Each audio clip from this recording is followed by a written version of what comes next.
Well, it's time for another adventure. And I have been counting down the months, the weeks, the days, and the hours for this one. I'm here in Dallas-Fort Worth Airport, but I'm not going to be here much longer. I'm flying out in just a little bit to go to Buenos Aires, Argentina, and from there I'm going to take a short hop to La Pampa, and then I'm going to be chasing Red Stag for a week during the roar, and I'm hoping to put one down with my new Elite Era bow. Man, I'm so excited about this. So I don't know all that's in store, but I know it's going to be an adventure, and I just thank God that I can have opportunities like this.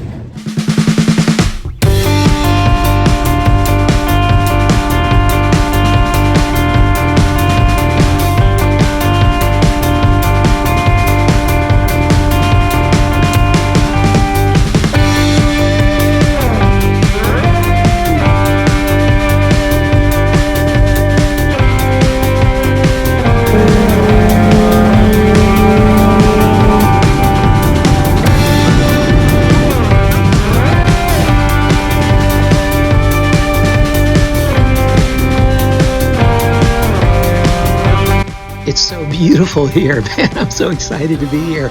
First thing we all did was head out to the range and make sure that our bows were on target.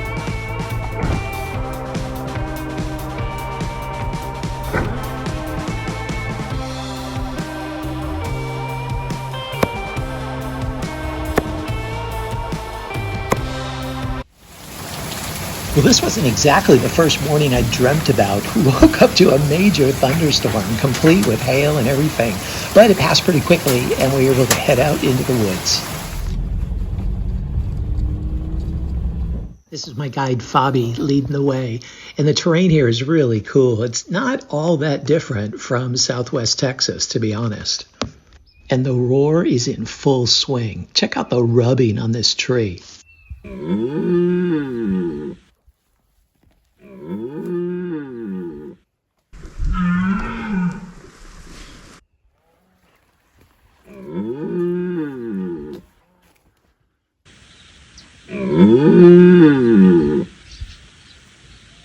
We'd been chasing these roars for about an hour, and we were finally gaining some ground.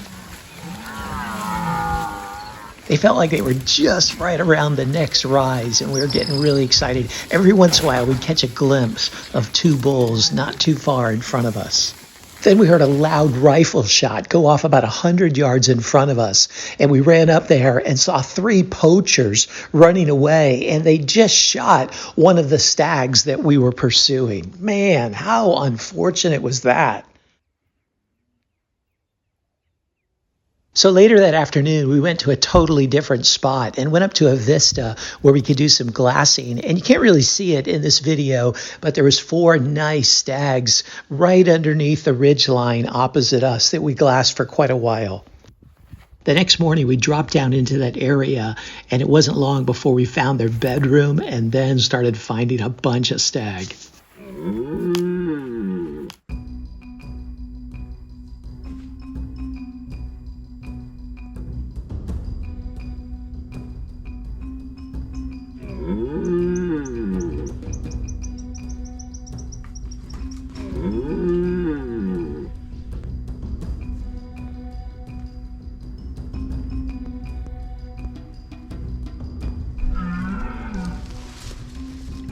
We stalked up to about 40 yards of a group of about 10 or 12, and they were crossing in front of us, and we just couldn't get them to stop enough to put a shot on them.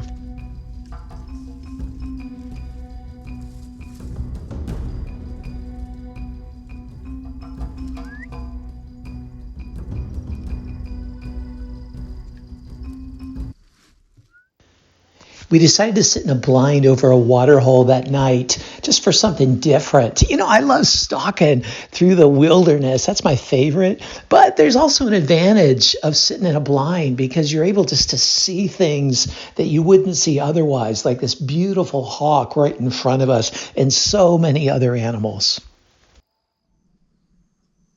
This was a super exciting and super disappointing moment. The excitement was the stags started coming in.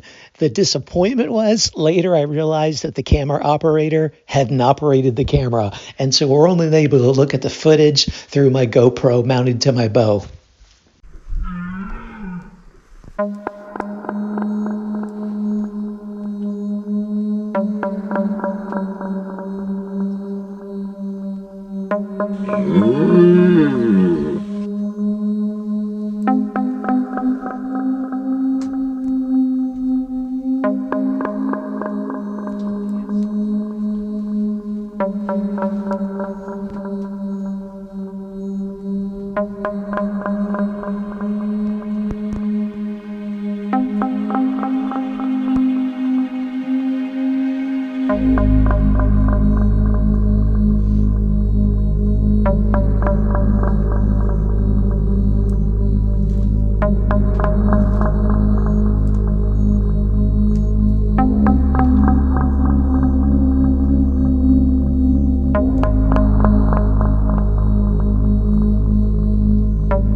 We decided to pull out and wait till morning to pursue it because we didn't want to risk bumping it and scaring it away.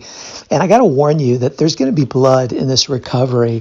As a professional broadhead tester, it's important that I show the impact of the broadhead on the animal. Now, I'm going to post a separate video showing much more details of the impact of the broadhead in this hunt as well as another one in Argentina. Okay, so we've been tracking now for about 200 yards. I had a healthy 200 yards, maybe even 300. And every once in a while, we're getting a little bit of blood. I'm guessing it's because it was a high lung shot. It must be pooled up in the lungs, but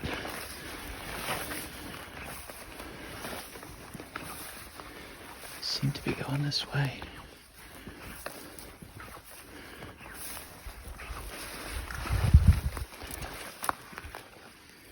There's some kind of turned over. Oh my gosh. There's the antler. Oh my gosh. Yes. Yes. Okay. Oh, I'm so fired up. Man, that was a little scary. Took a while to track him. Man, look at that. He's a nice one. Oh yeah, there's the shot. That was with the SEVR 1.75. Made a nice hole there. Oh, all kinds of blood here. Yeah, I am so fired up. Man, we have been chasing and running around for the last few days, and the Red Stag here were in the roar, and they've been chasing all over, and we wanted to kind of take a change of pace, and so we sat up by a water hole last night, me and my guide Fabi, and right at last light, I mean really last light, 5 stags came into the water hole, and they came up to the water starting with the smallest one first, and we're like waiting, but it's getting darker and darker, and we see the 5th one was really big, but he held back.